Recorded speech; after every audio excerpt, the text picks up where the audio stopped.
We are live. Woo! Hello.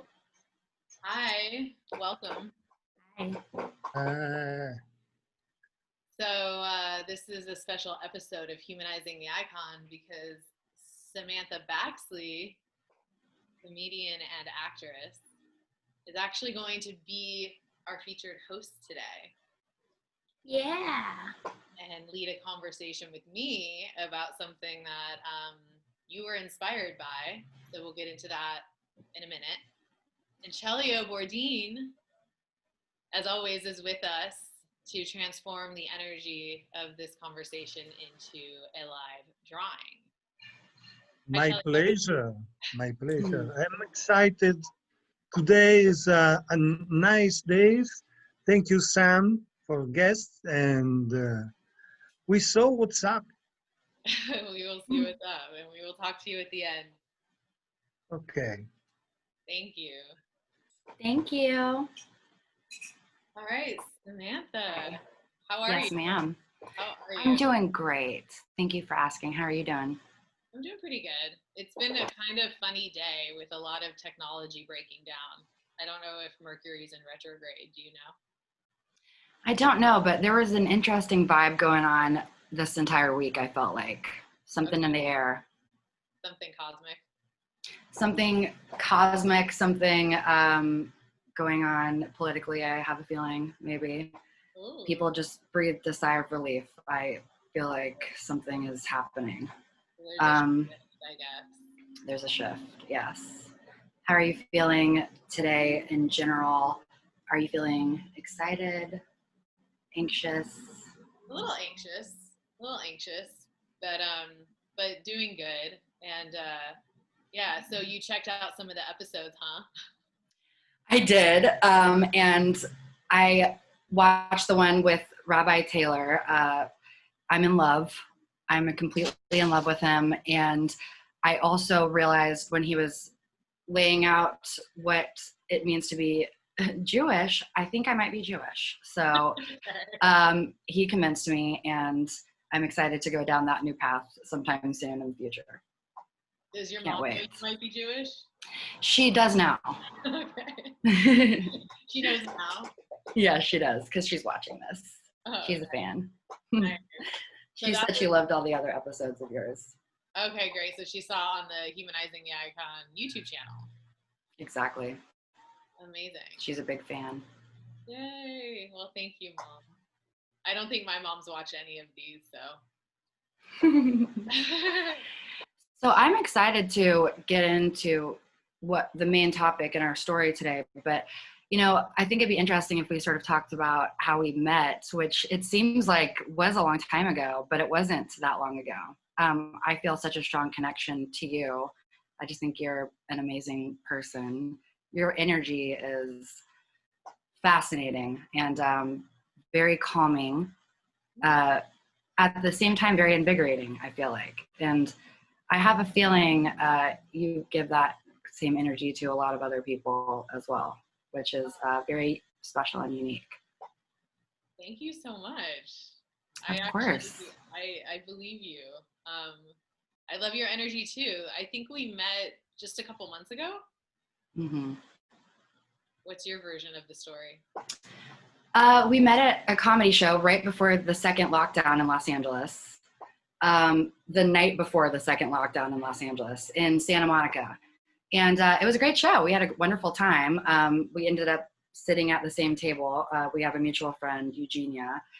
And we had a blast. I met you and your man, Pierce. Right. Very nice guy. I think you and I just laughed the entire time. It was very fun. Connected. It was great. And I had a great time. I think I liked you right away because you were down to steal someone else's table. Exactly.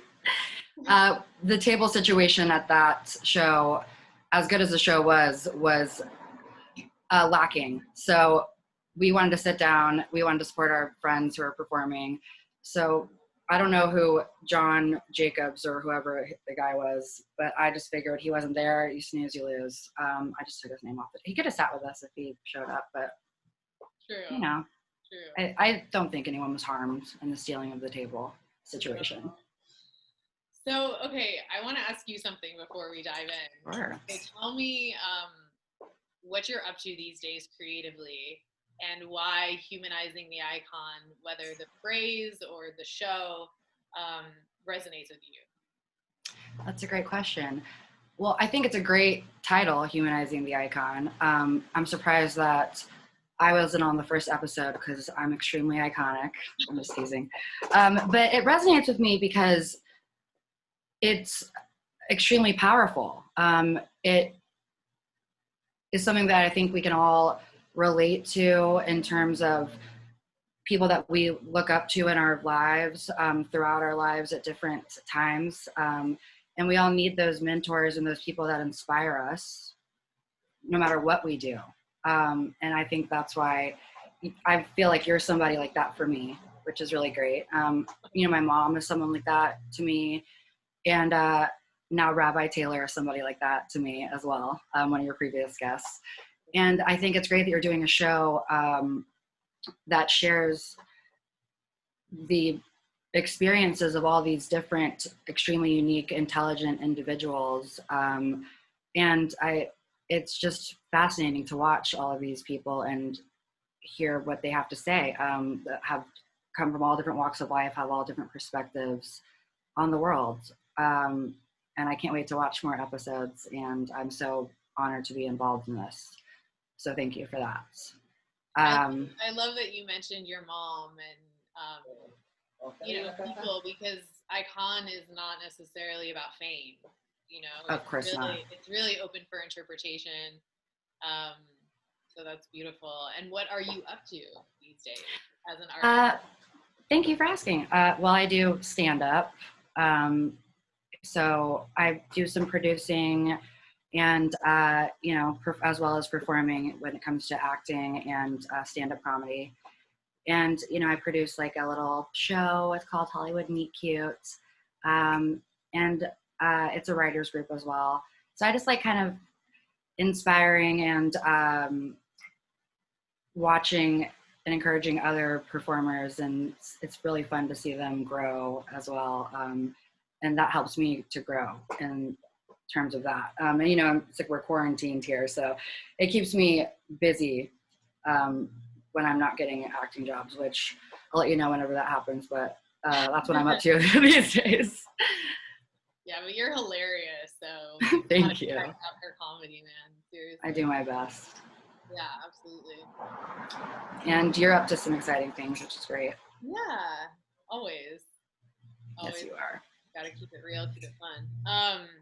So you can, I guess, start by sharing what inspired you to want to have this particular conversation. So you and I were speaking on the phone not too long ago, and by the way, I should mention to everybody that since you and I have met, which was not that long ago, it feels like I've known you for so long, because I think, which in a good way, it feels like I've known you for so long, but it feels like I've known you like you're just a kindred spirit, and it's a beautiful person. But I think we've spoken on the phone. I talk on the phone for hours, constantly, all the time. Granted, most of the time I'm doing most of the talking. I don't know about constantly all the time, but we're best friends. Just deal with it, okay? But you and I were speaking the other night, actually, and I'm not even sure how it came up, but you were just sharing. You let me in a little bit into like your spiritual journey as just a woman and a person, and it's helped me a lot, even just in the short amount of time, giving me a lot of insight. And you took notes. I took notes. I did. I took notes. Make me sound crazier than I already make myself sound. I took notes. All right. Yeah. I took notes. I did. And I'm damn proud of those notes, just so you know. I think they're fabulous. I actually don't have those notes in front of me because I wanted to hear your story again just by itself, but it was a page full of notes, people, during our phone conversation. But Jen was sharing her story about something that was very personal, which I'll let her tell everybody. But I just thought it was extremely beautiful. And the perspective that she had on this personal experience was a perspective that I hadn't really heard before from anyone. And I was like, you have to share this with other people. I feel like when it comes to being a woman and, you know, a lot of things that women go through, even in 2021, you know, we still don't share a lot of, we still keep a lot of things private. Like, it's like, is this 1950? What's going on here? I mean, other women aren't even telling other women what's going on behind closed doors. It's time to shatter that. So knowledge is power. So that's how I feel. I didn't really explain that very well, but I just think it was very inspiring. I think you did, and I'm definitely because this is the first time I'm sharing this like publicly. But you are one of a handful of people that, as friends that I've shared this story with, that have also encouraged me to share this. But I wouldn't mind you specifically highlighting something from the story to kind of kick it off that can be like a portal into. I'd be happy to. Yeah, and we coined the talk a woman's power to choose. That was on the flyer. Well, I feel like, to me, you were talking about your experience with getting an abortion, and obviously that can be a very controversial topic. It can be. It can be something that is taboo. It can be something that is not necessarily a positive experience. And everyone's experience, of course, I respect everyone's experience.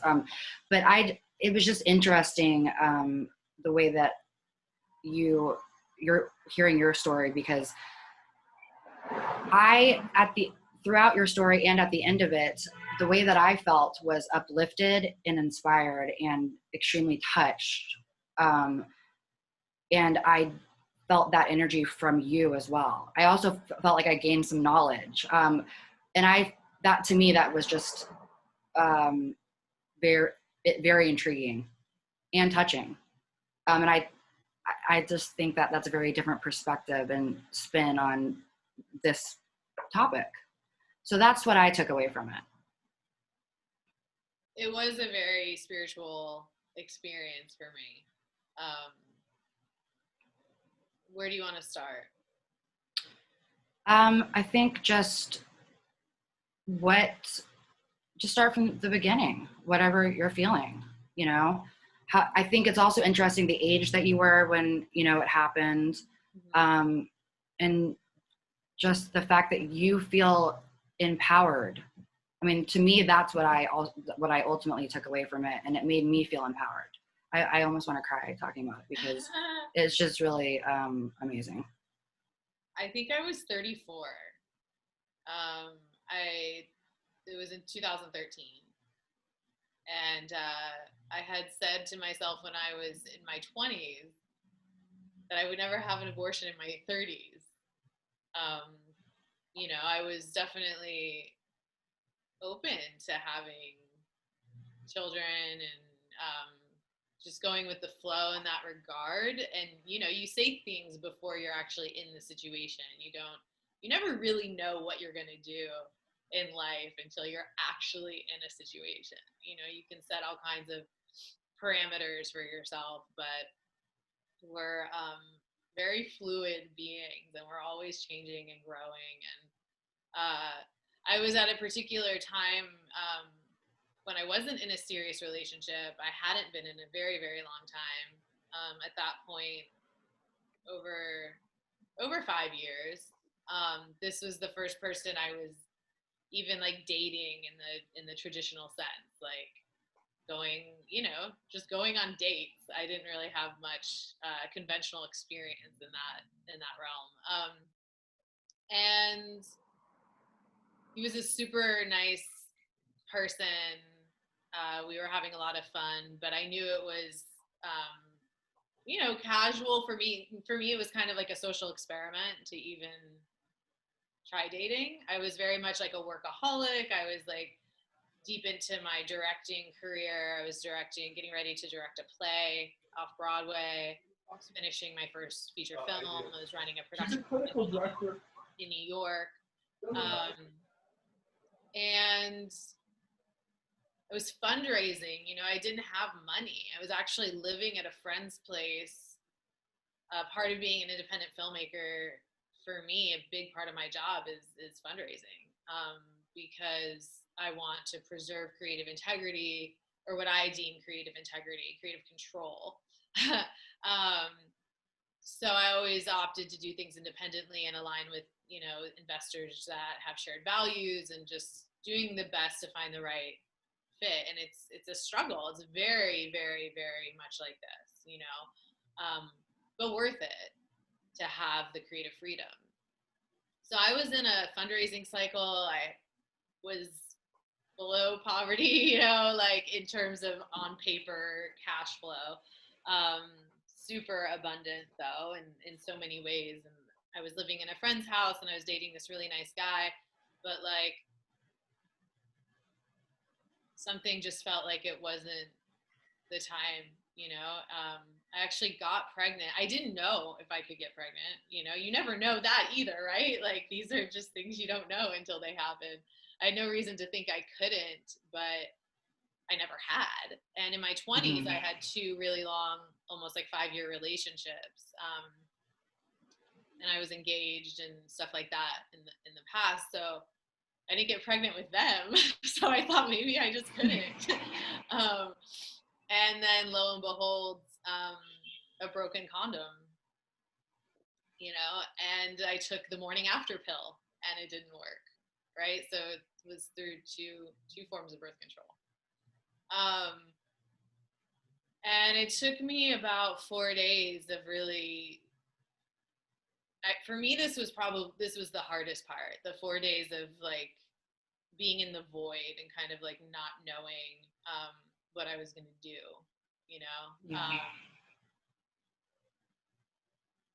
somehow even just being pregnant, I actually knew right away. Like I could tell right away. Like I didn't have to wait for the test to know. It's fascinating.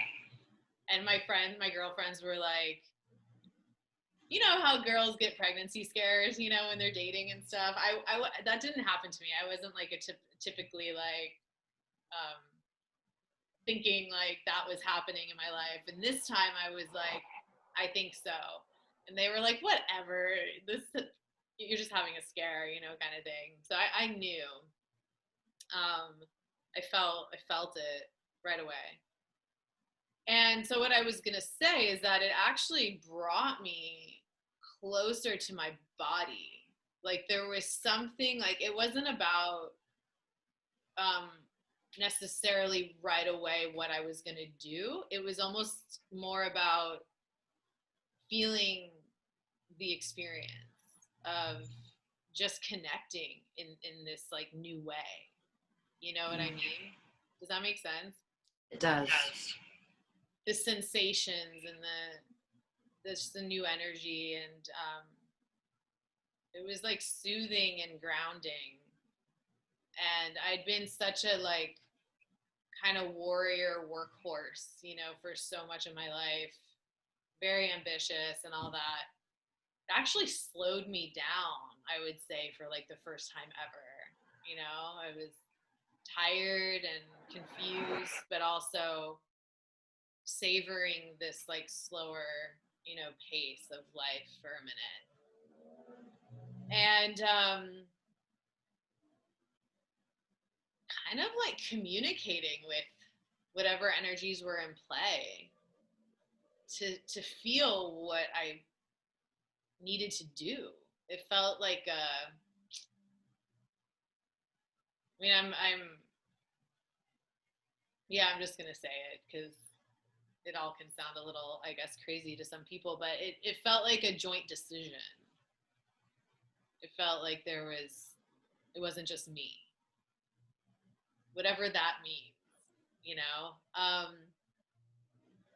And on day 4, it was just almost like a bolt that came that was an absolute knowing of what I was going to do. That's fascinating. To me, that seems like a woman's intuition. It was intuition because for those days too, it was leading up to that moment.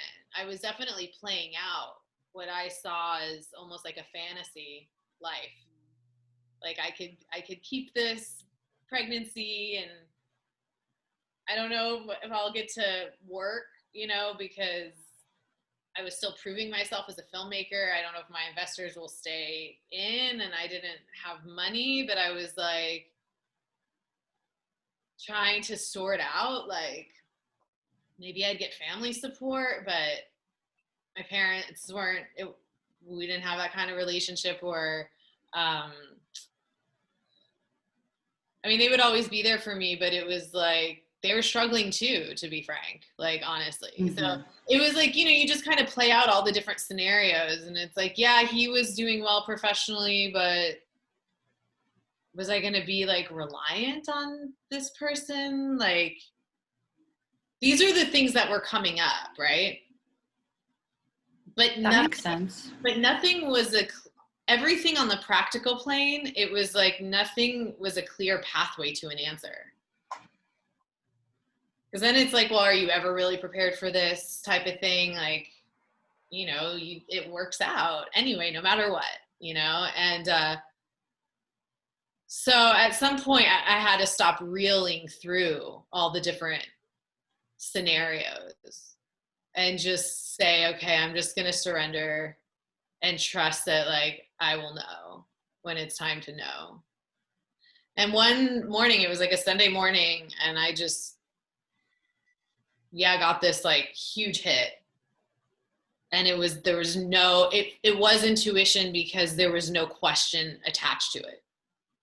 It was an absolute knowing. And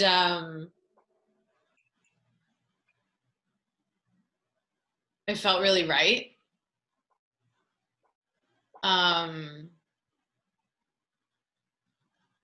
And so I moved forward from that place, you know, and I went on a journey to discover where I wanted to get the procedure, because I felt really called to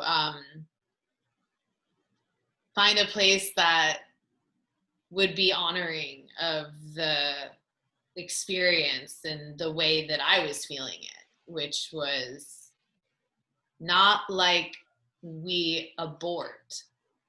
Right. More like it's just this is part of the continuum, you know, like when you incarnate and when you become embodied, and this soul, if there's a soul or an energy, an imprint, whatever code, however you want to think of it, so to speak, has its journey too. And felt like we were like in on it together. Do you know what I mean? So I wanted to go somewhere where it didn't feel just like a sterile, like, medical procedure. I also had, and still do to some extent, like a kind of phobia around doctors and procedures and Western medicine. I had never like broken a bone or had a stitch, or I've never even had a cavity. Like I probably had the flu like once. I don't know. Like I've never like had things, and just to go get a physical, I have almost like panic attacks. Are you a superhero? You've never had a cavity? My former producing partner was always like, I think you're an alien. I've known you for 8 years. You've never had a cold, you know? It's like, I don't know what that's all about, right? But I just know that when I am needing to enter a doctor's office, I like panic, and I'll panic before the appointment, like for days, and I'll usually change the appointment like 2 or 3 times. Oh gosh. And I wanted to ask you about, I'm sorry, go ahead. I was going to say they have it in my chart. I guess it's called white coat syndrome because That's my blood bizarre. pressure elevates just from being there. You know, it's like not an uncommon thing, but I have that thing. I've gotten better, but ask your question and then, yeah. I wanted to ask you about if you could touch more on like the spirit, all the practical stuff is very interesting, and it's good for other people to know. They're not the only other women to know they're not the only ones who think about stuff like that, for sure. Right. And you know, men to know, hey, this is what women have to go through, you know, theoretically have to go through. Isn't it hilarious? But I'm curious if you could kind of tell us more about, you know, the spiritual side of things. You had mentioned during our conversation this something about like the soul being with you since you were a child. And I think that's just fascinating. Yeah, I don't know. I got my first really powerful psychic reading when I was like 19 or 20. A woman that I stayed on the phone with for 2 hours who read my past, like in this lifetime. So she knew where I was from, where I grew up, and very specific details about parents and friends and things. So it wasn't, hey, sorry. What are they doing? Are fighting, which is actually kind of unusual, but Mercury is upside down and topsy-turvy today. So it wasn't a reading where it was like, I'm going to fortune tell your future, right? Like I think real gifted, clairvoyant people are, you know, able to see what you've been through. And that was how she got her credibility for me having my first reading, was that she was telling me all these things that had happened and were happening, you know, in my life that she would never know, you know. So yeah, she talked to me about a baby soul, so to speak, that was around, you know. We have, I guess, a lot of angels and unseen beings in different forms around us, you know. And so that was one that she said maybe you will bring into life at some point. So I don't know. I don't know if this was somehow connected to that energy or not. And I did see a couple psychics as well during this process of the pregnancy and the abortion. And it did feel like an angelic presence, to be honest with you, because also not only did I get closer to my body, I also overcame a certain degree of that phobia of procedures and medicine, because this was my very first procedure ever. And so going through the process of finding the place I wanted to go to, which was like this super beautiful place in New York City called East Side Gynecology, like super simple name, doesn't have any kind of like, nothing to its brand that you would know. That when you go in, they set the tone. Like I had my own private room and the light was low and there was like Zen music playing and my best friend came in, and this was where we waited for the hours that you have to wait, and they come in and like talk to you, have a really high level conversation that was just really beautiful, kind of explaining emotionally like what could come of this, which is anything from regret and depression, all the way to, she literally said, euphoria. Like you don't know. Very like, interesting. It's hormonal, it's chemical, it is spiritual. So there's like a whole spectrum, and just know, like you won't know, you know, until you're on the other side of this. And I was really scared to go under anesthesia. Like, I had never done anything like that. And actually, I opted out of it. And the doctor was like, honey, like, you can opt out, but here's, you know, what you'll hear and see if you do opt out. And if you don't, it's like 7 or 10 minutes. And it's like extracting this little like black bean. That's what they said to me. And we'll wake you up in a few minutes. Like, if you decide, you know. And I was envisioning them killing me and like cutting up my organs and selling them on the black market, you know. Oh dear. And I was like, I mean, if they do, I guess, oh well, I'll go for the anesthesia.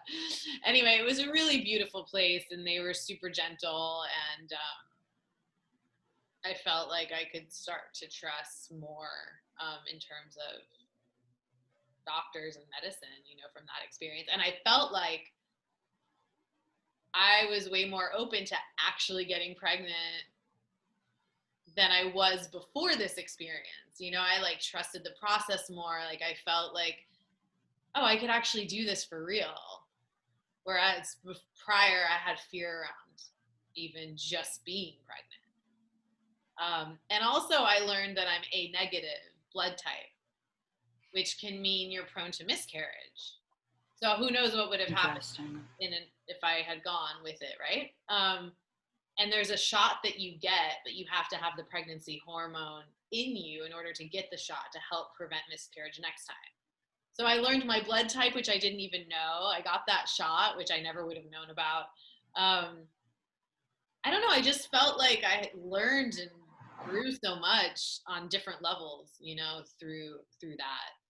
And then one really powerful psychic also encouraged me to do a ceremony to like release, you know, the energy and to like show gratitude for the lessons and the growth, and to kind of be ready to move into a new like phase. And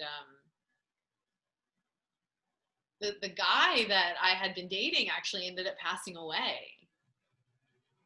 So that was a whole other twist in the plot, you know, that was very jarring. I didn't know he'd been sick before I met him. He actually had cancer and was in remission, kept it a secret, and it came back and he ended up passing away. And knowing, thank you for sharing that, but in knowing that you still, what I think is inspiring and special and beautiful is that, you know, the experience was beautiful, and you still know that you made the right decision. And that's extremely empowering. And I know I have friends, I mean, I know people who don't trust their decision, you know, afterwards. And I try to encourage them to embrace their journey of not trusting, because you have to go through what you have to go through, right? Mm-hmm. But to kind of like find the touchstone of being able to trust even within the distrust, because life is a journey. I mean, we say that all the time now, but it's the best word for it. It is a journey. You know, someone said in a conversation yesterday, it's like, you know, you're a kid and you fall, you know, for the first times, or, you know, and you have your parents wanting to protect you from falling, and there's all these new things happening, but it's like just learning how to fall is an important lesson, right? Very well said. Like, we have to learn how to fall so we can learn how to get back up, so we can, you know. So this was that type of experience for me. It's really pivotal, very, very, very, very pivotal. And I mean, I've learned so much just from listening to your story that I would have never known either. Even just the insight that you had at the age of 34, just to even think about so many of those things, like picking a a nicer a nicer place to take yourself. I mean, I don't think a lot of women would even think about that. It's just it just says a lot about you, how insightful you are. And we deserve that, right? Of course. To go somewhere of your choosing. There's so many options, but in the end, it didn't even cost more than another type of clinic, which is also great in serving. Every situation's different. Right. But I was seeing it as this kind of sacred experience. And I also knew my anxiety would be through the roof if I was sitting in like a waiting room with a lot of people and with fluorescent lights. And that, like, I get that fluorescent light anxiety just from like going into a grocery store, you know. I don't think anybody likes fluorescent lights. I'm a highly sensitive creature, so it's like you just kind of have to know yourself and then honor yourself as best you can with the resources that you have, or find resources. You have to remember how beautiful you are as a woman and the unique flower that you are. I completely agree. You deserve the best. I just am so touched by your entire story and the journey, and I think it's extremely amazing and brave and cool and encouraging that you shared this publicly with everybody. Do you have any other thoughts on the whole thing? Anything else that you were thinking you wanted to share? It's cool. It's nice. It actually feels good to talk about it, because it is just a story. It's just one experience. It's not about convincing anybody of anything. It's just about, like you say, kind of coming together, being able to express, and That's what I like about what you're sharing, the way that you speak and the way that you live your life and go about everything that you do. Is it genuinely, I mean, obviously this is just my opinion, but it doesn't come off as if you're trying to convince anybody of anything. It is just such a very unique perspective. I mean, I don't think I've ever heard, who would ever expect anyone to be like, so I'm going to release the soul, etc. I mean, it's just beautiful. It really does make me want to cry, because it's just beautiful. We're all shaman in our own way, you know. Just whether you're releasing an old thought pattern or an energy, you know, it's like you can cut ties with anything that you want to ever, you know, shift perspective, reinvent, you know, identity. Throw away all your clothes, get new ones, create a new style. Is there a reason why I am curious, did you ever feel, it's only natural that you would, but did you ever feel a little bit afraid to share the story with a lot of people, or embarrassed or anything like that? Yeah, I mean, definitely. I have family members that don't know this story. I've never been one to really need to share my personal, like the personal events of my life publicly. I've done it a couple times when really asked to, and it felt right. This is probably the most, I guess, what could be controversial topic to bring to light, and not because it's abortion really, but because of the spiritual side that I'm, you know, illuminating. But as we're doing it, it feels really natural. I think so too. Like, oh yeah, it's always the anticipation of something that's so much more intense. So if we can encourage people to open up, I think it's a good thing. I completely agree with you. I'm sure I'm not the only one to have this experience. It's just that we don't get to hear about it, you know? Right. And you don't have to really consider yourself a super spiritual person to need to work through what would be called a traumatic event.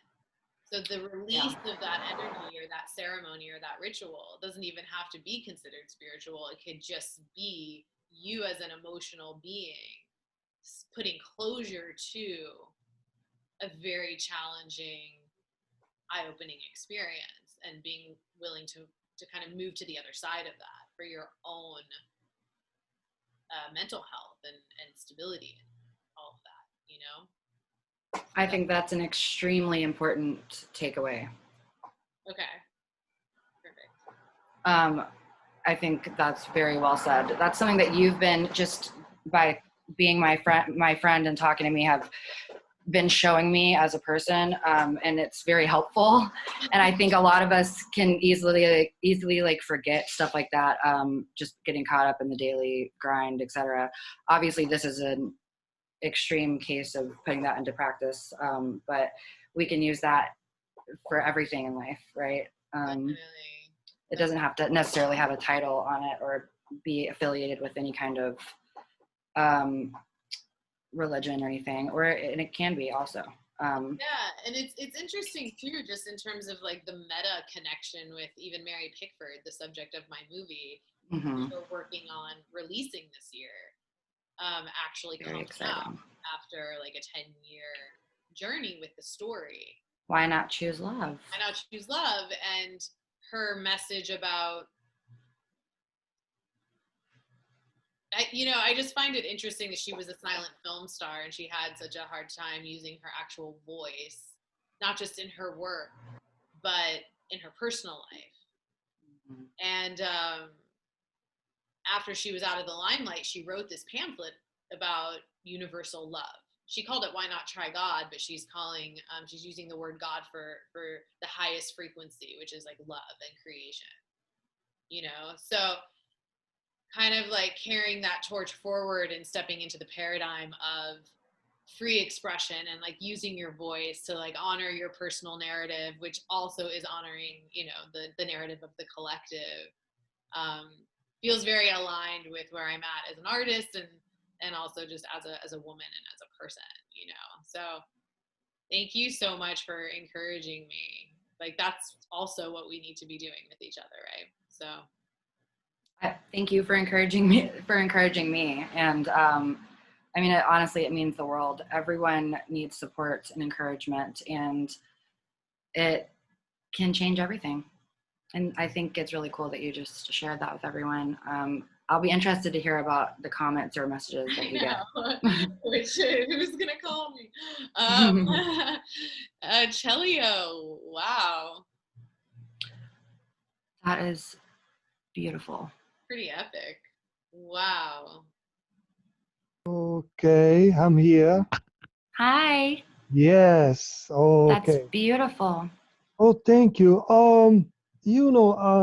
I'm not a woman, and I don't understand really what's up when coming pregnant or live inside another life. I think is a beautiful. I think is the dream, is the continuum, and what I perceive today and coming without support to my brain, but only catch energy, is a baby elephant. It's coming the first. It's like a power of life, but baby. It's very little, very simple, and look about what's up. But we have a mother. We have one mother can look somewhere in the infinity. Wow. We have another mother can look in the other side. I don't know what's mean. Maybe is I know, but I don't want to know. It's like something like this.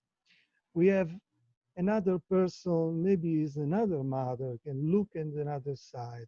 So the last pieces is some roots. This is a root, but it's not roots in the ground, like in direction to the light. It's roots to the sky, to the universe. It's like um, a power of life, but it's gone. It's no have a, a ground for start. Is something is a red too. Is like a blood. It's like Wow. we try to live. We try to becoming guest in this world, but direction is wrong. It's go in another side. So Wow. finally, we have some mother is not happy because I think it's very desperate moment when you lost a baby, and we have a baby elephant because it's the power of life, because it's a small, it's little, but already very strong. And the expression, the all is a question or don't want responsibility, but I know, but you know, finally is coming this beautiful draw, but uh, some sad, some true, some power, and some responsibility about this. Then, thank you. Wow. Beautiful. You really got the earthiness and the spiritual in this like womb-like configuration. It's really, I want to look at that one a lot closer. Wow. Yeah, Wow. That is epic, Celio. stunning. Whoa. Thank you. Thank you. It's you. It's this conversation. Wow. Yeah. Thank you so much. Okay, I am Are you going. Thank welcome? you. I'm emotional. Sorry, because I feel very personal these things, and you know the direct opinion from a man. You know, I don't want to offend. I don't want to lost respect about the life, the woman, because I can say I don't know what's up in the woman when Yeah. have life inside, and then I'm emotional about it. Sorry. Wow. Well, you're very honoring of the woman, Celio. Oh, thank you. Thank you. Beautiful. Diva woman. Yes. Thank you both. Let's say goodbye to Facebook. I'm going to turn off the live. Thanks everyone. Thank you.